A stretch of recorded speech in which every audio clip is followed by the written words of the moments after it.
سورہ توبہ سے پہلے جو بسم اللہ نہیں ہے نا، کیوں نہیں ہے؟ لوگ کہتے ہیں اس میں جنگ ہے، جہاد ہے. نا نا نا، اصل وجہ یہ نہیں ہے. اصل وجہ یہ ہے سورہ انفال نازل ہوئی، سورہ توبہ نازل ہوئی. نبی نے کاتب وحی سے کہا کہ سورہ توبہ کو سورہ انفال کے بعد لکھو. صحابی کہتے ہیں میں کنفیوز تھا کہ یہ نئی سورت ہے، یہ سورہ انفال کا حصہ ہے، اس لیے میں نے بیچ میں بسم اللہ نہیں لکھی. یہ کنفیوژن جب دور ہو جائے گی تو بسم اللہ ڈال دیں گے.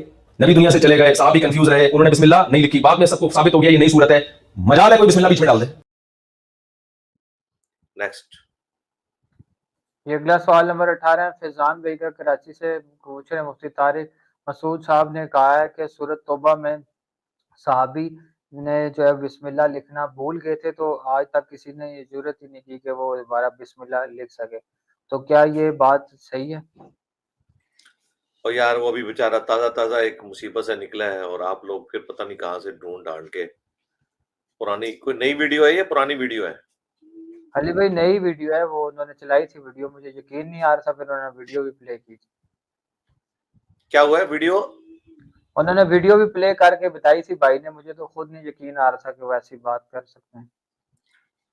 اصل میں ان لوگوں کا مسئلہ یہ ہے کہ یہ اپنے بزرگوں کی تعلیمات کو لے کر چل رہے ہیں، قرآن و سنت کا ڈائریکٹ مطالعہ کرتے نہیں ہیں، اس وجہ سے اتنے بڑے بڑے بلنڈرز ان سے ہو جاتے ہیں.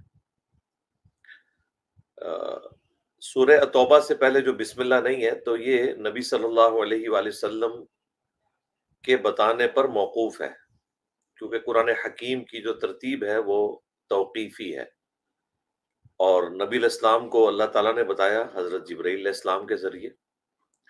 یہ کوئی غلطی کسی صحابی کو نہیں لگی، نعوذ باللہ من ذالک، اور نہ نبی صلی اللہ علیہ وآلہ وسلم کو کوئی بتانے میں کسی اعتبار سے کمزوری تھی، نہ آپ علیہ السلام کوئی اس حوالے سے بھول گئے، بلکہ اس حوالے سے صحیح سند کے ساتھ المستدرک للحاکم میں سیدنا علی کا قول موجود ہے، اور کسی صحابی کا قول جو غیبی خبر سے متعلق ہوتا ہے وہ نبی صلی اللہ علیہ وآلہ وسلم کے بتانے پر ہی موقوف ہوتا ہے. اسی لیے ہم صحابی کے قول کو بھی حدیث موقوف کہتے ہیں، نبی صلی اللہ علیہ وآلہ وسلم کے قول کو حدیث مرفوع کہتے ہیں. تو سیدنا علی تو ویسے ہی نبی صلی اللہ علیہ وآلہ وسلم کے لائق ترین اسٹوڈنٹس میں سے تھے. ان کا قول صحیح سند سے المستدرک للحاکم میں موجود ہے کہ جب ان سے پوچھا گیا کہ سورہ توبہ سے پہلے بسم اللہ کیوں نہیں ہے، تو انہوں نے فرمایا کہ مشرکین عرب کے لیے یہ سورت ننگی تلوار بن کے نازل ہوئی، اس کے آغاز میں بسم اللہ کیوں کر ہو سکتا تھا، کیونکہ اس میں تو اللہ تعالیٰ کی صفت رحمان اور رحیم موجود ہے. تو سیدنا علی نے اس کی ریزن بتائی کہ یہ قرآن حکیم میں سورہ توبہ سے پہلے جو بسم اللہ نہیں ہے اس کے پیچھے ٹیکنیکل ریزن یہ ہے کہ یہ اللہ تعالیٰ کے عذاب کا کوڑا تھا جو برسا مشرکین عرب پر، جس طرح اگلے انبیاء کرام علیہ السلام کے انکار کے اوپر ان کی قوموں پر اللہ کی طرف سے عذاب آتا تھا، اسی طرح کا عذاب ہمارے محبوب صلی اللہ علیہ وآلہ وسلم کے انکار پر بھی مشرکین عرب پر آیا، لیکن اس دفعہ اس کی شکل تبدیل ہو گئی. وہ سورہ التوبہ کی آیت نمبر 14 ہے، اسی سورہ التوبہ کی، کہ اللہ تعالیٰ چاہتا ہے اے مسلمانوں تمہارے ہاتھوں سے انہیں عذاب دے، یعنی قتال کی شکل میں. تو قتال اور قرآن یہ دو ایسی خصوصیات ہیں جو ہمارے محبوب صلی اللہ علیہ وآلہ وسلم کو نصیب ہوئیں. اس پہ میں نے آلموسٹ آج سے 10 سال پہلے ویڈیو ریکارڈ کروائی تھی، مسئلہ 85، قرآن اور قتال ہمارے محبوب صلی اللہ علیہ وآلہ وسلم کی دو خصوصیات. اگلے انبیاء کا جو معجزہ دعوی نبوت کا ہوتا تھا وہ ٹینجیبل فارم میں فزیکل فینومینا آف نیچر کو توڑنے والا ہوتا تھا. مثلا موسیٰ علیہ السلام کو اللہ تعالیٰ نے عصا کا معجزہ دیا، وہ لاٹھی پھینکتے تھے، وہ اژدہا بن جاتی تھی، پھر اسے ہاتھ لگاتے تھے دوبارہ اینیمل کنگڈم پلانٹ کنگڈم میں بدل جاتی تھی، بہت بڑا معجزہ تھا. عیسیٰ علیہ السلام اللہ کے اذن سے مردوں کو زندہ کر دیتے تھے. اس قسم کا دعوی نبوت والا معجزہ جو ہمارے محبوب صلی اللہ علیہ وآلہ وسلم کو اللہ نے دیا، وہ قرآن ہے، کیونکہ آپ کی نبوت قیامت تک کے لیے تھی، اس لیے اللہ تعالیٰ نے آپ کو معجزہ بھی قیامت تک کے لیے دیا، اور پھر اس معجزے کو محفوظ کیا۔ اگلی الہامی کتابیں اس لیے محفوظ نہیں ہوئیں کہ وہ ان انبیاء کے پرائمری معجزات نہیں تھے۔ ہمارے نبی الاسلام کا پرائمری معجزہ قرآن ہے، چونکہ آپ کی نبوت قیامت تک کے لیے ہے۔ اس کا لازمی نتیجہ ہے کہ ختم نبوت کی برکت سے آپ صلی اللہ علیہ وآلہ وسلم کو کوئی معجزہ بھی ایسا دیا جاتا جو قیامت تک کے لیے ہوتا۔ اور یہ میں اپنی طرف سے بات نہیں کر رہا ہوں، سورۃ العنکبوت میں اللہ تعالیٰ نے فرمایا ہے کہ اے نبی، اس قرآن کے نزول سے پہلے نہ تو آپ کتاب میں سے کچھ پڑھ سکتے تھے، نہ اپنے دائیں ہاتھ سے کچھ لکھ سکتے تھے، ورنہ یہ چیز کافروں کو شک میں مبتلا کر دیتی کہ یہ کتاب آپ نے خود لکھ لی ہے۔ یہ آیات آگے کنٹینیو ہوتی ہیں، تو پھر اللہ تعالیٰ نے مشرکین عرب سے فرمایا کیا تمہارے لیے یہ معجزہ کافی نہیں ہے کہ اللہ کی آیات صبح و شام تم پر یہ نبی تلاوت کرتے ہیں؟ یعنی اس نبی کا معجزہ قرآن ہے۔ انا نحن نزلنا الذکر وانا لہ لحافظون، بے شک اس الذکر یا دہانی کو ہم نے نازل کیا اور ہم ہی اس کی حفاظت کرنے والے ہیں۔ حفاظت اسی لیے ضروری تھی کہ آپ علیہ السلام خاتم النبیین ہیں، آپ کے بعد کسی پیغمبر نے نہیں آنا، لہٰذا آپ کا معجزہ قیامت تک کے لیے محفوظ کر دیا گیا۔ باقی انبیاء کے معجزات ہم آج کی ڈیٹ میں کسی کو دکھا نہیں سکتے، قرآن کی بنیاد پہ ہی بتایا جا سکتا ہے، لیکن ہمارے نبی کا معجزہ وہ ہے جو ہم کسی کو دکھا سکتے ہیں، وہ آج بھی موجود ہے قرآن کی شکل میں، الحمدللہ۔ اس وقت قرآن حکیم نے تمام شعراء کو مجبور کیا کہ اس طرح کا کلام نہیں لا سکے، اور آج کے اس ماڈرن دور میں قرآن حکیم کی کوئی ایک آیت بھی ایسی نہیں ہے جو اسٹیبلشڈ سائنٹیفک فیکٹس کے خلاف ہو، لہٰذا یہ ہر دور کے ٹیسٹ کے اوپر پورا اترا، یہ وہ معجزہ ہے۔ اسی کو سپورٹو بخاری اور مسلم میں حدیث موجود ہے، اللہ کے محبوب صلی اللہ علیہ وآلہ وسلم نے فرمایا اللہ تعالیٰ نے ہر نبی کو کوئی نہ کوئی معجزہ دیا تھا، اور اس نبی پر جو لوگ ایمان لاتے تھے ان کی تعداد ڈیپینڈ کرتی تھی اس نبی کو دیے گئے معجزے پر۔ مجھے اللہ تعالیٰ نے وحی یعنی قرآن کا معجزہ دیا ہے، میں اللہ سے امید کرتا ہوں کہ قیامت کے دن سب سے زیادہ متبعین میری امت سے ہوں گے۔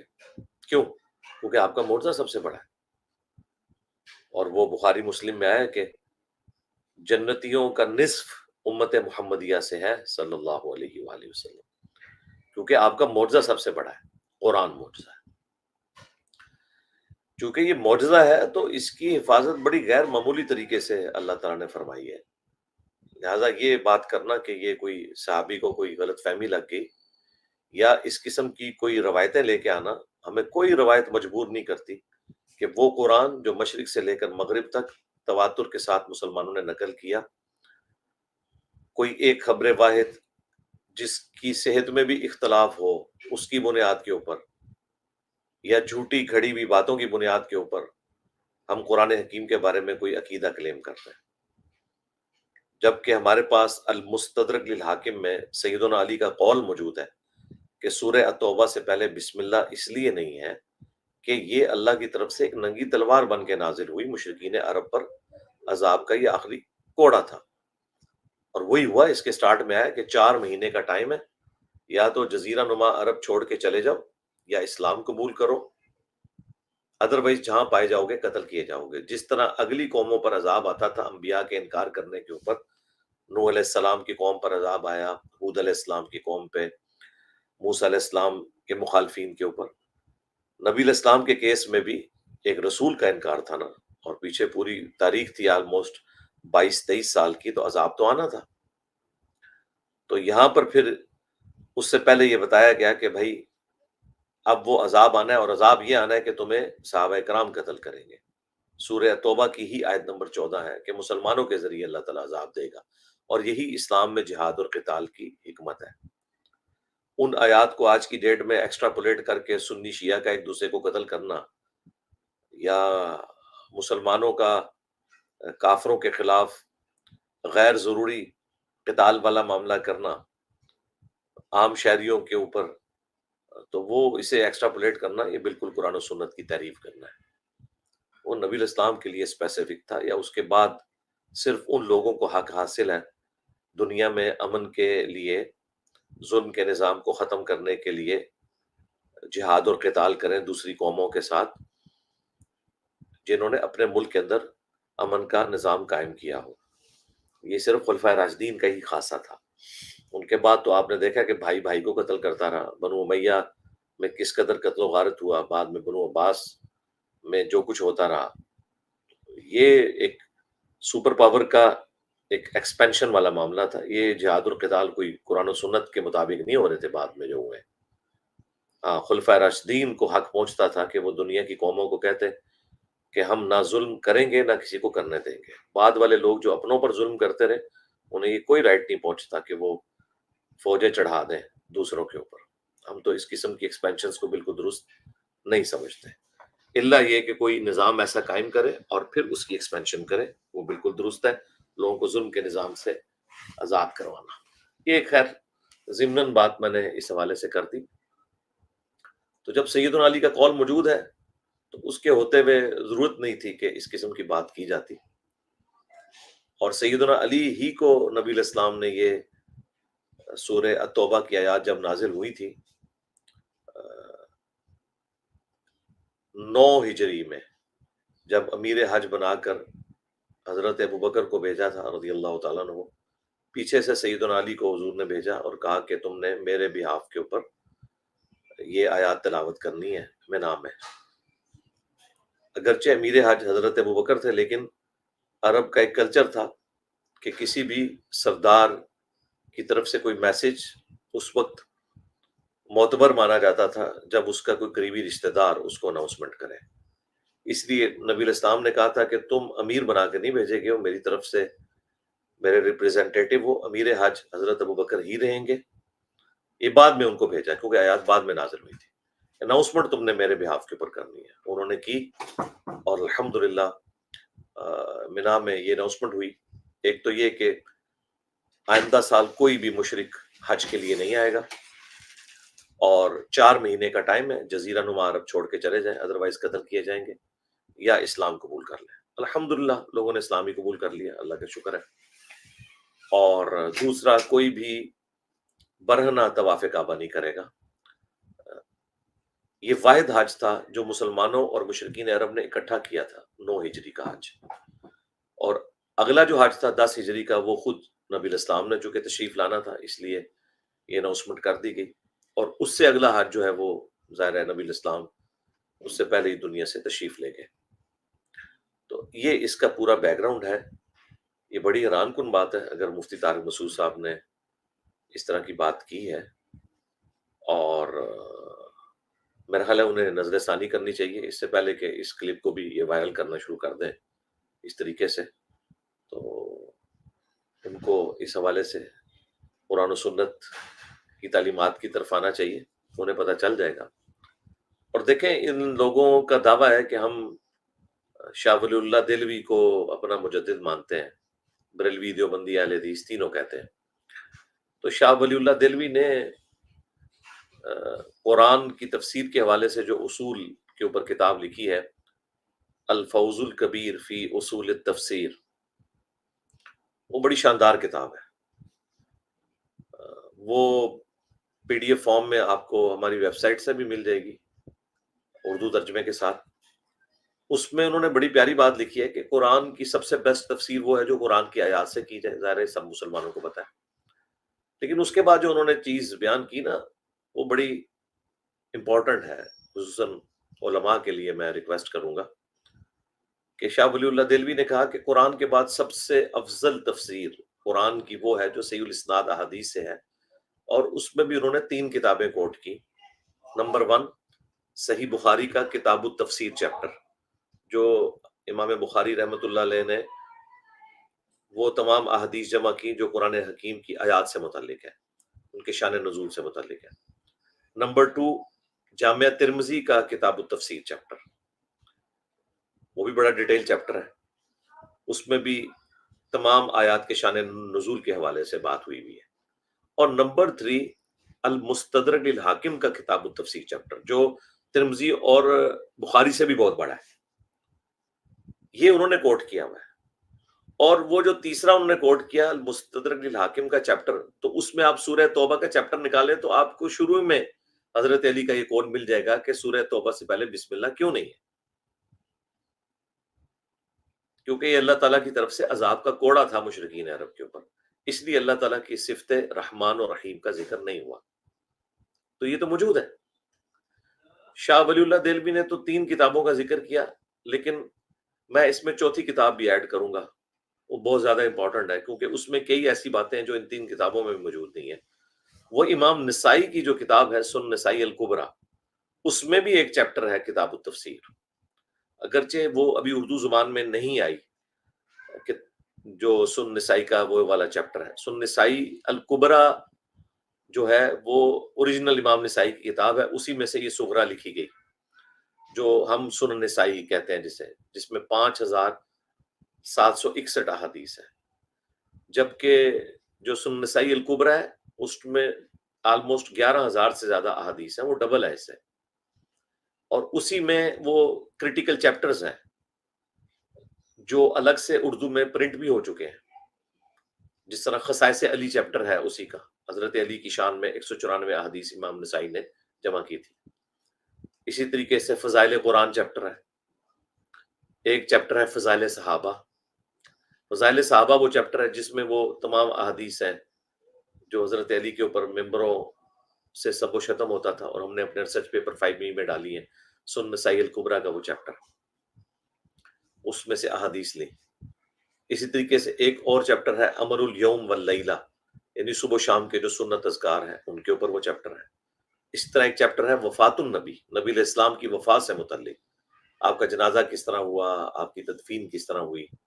یہ پبلک مشہور ہے کہ آپ کا جنازہ ہوئی نہیں، بالکل جھوٹا، جنازہ ہوا ہے، ہاں امام کوئی نہیں تھا، ٹولیوں کی شکل میں صحابہ کرام نے جنازہ پڑھا اور تکبیرات کے ساتھ پڑھا۔ تو یہ تمام چیپٹرز ہیں، انہی میں ایک چیپٹر کتاب التفسیر بھی ہے، قرآن کی تفسیر سے متعلق۔ تو وہ چیپٹر بھی اگر اردو میں آ جائے تو پھر کافی آسانی ہو جائے گی۔ باقی 3 چیپٹر تو ظاہر ہے اویلیبل ہے، حاکم اویلیبل ہے، اسلام 360 میں بھی، ہماری ویب سائٹ کے اوپر بھی، ترمذی بھی اویلیبل ہے، بخاری بھی اویلیبل ہے، اور سن نسائی الکبریٰ ابھی عربی زبان میں ہے یہ والا چیپٹر، اللہ کرے اس کے اوپر بھی محنت ہو تو وہ آ جائے۔ میں نے اپنی 1-2 ویڈیوز میں اس کا ریفرنس بھی دیا ہے۔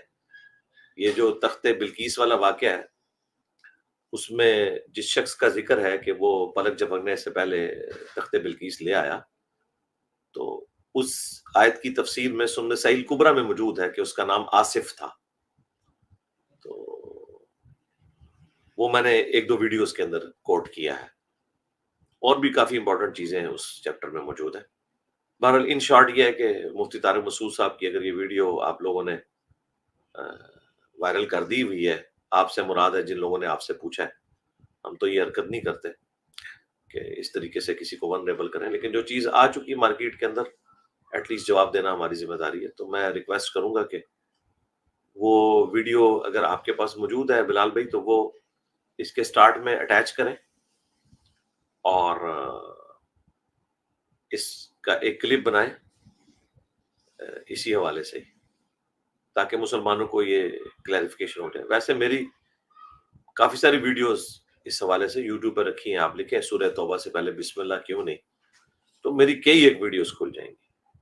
میں نے قرآن کی تفسیر جو یہ نئی والی ریکارڈ کرا رہا ہوں جس کے 196 لیکچرز ہو چکے ہیں الحمدللہ، سورہ بنی اسرائیل چل رہی ہے آج کل، تو اس کے شروع کے 6 لیکچرز میں میں نے 40 علمی پوائنٹ صرف قرآن سے متعلق بیان کیے، اس میں میں نے سورہ توبہ سے پہلے جو بسم اللہ نہیں ہے اس کو بھی ڈسکس کیا ہے، اور اس کرٹیکل ایشو کو بھی ڈسکس کیا ہے کہ بسم اللہ سورہ فاتحہ کا یا کسی اور سورت کا حصہ نہیں ہے، سوائے ایک سورت کے جو سورۃ النمل ہے، اس کے بھی سینٹر میں جا کے، یعنی اس کے اندر ہے، سورہ نمل کی آیت نمبر 30 ہے، انہو من سلیمان و انہو بسم اللہ الرحمن الرحیم۔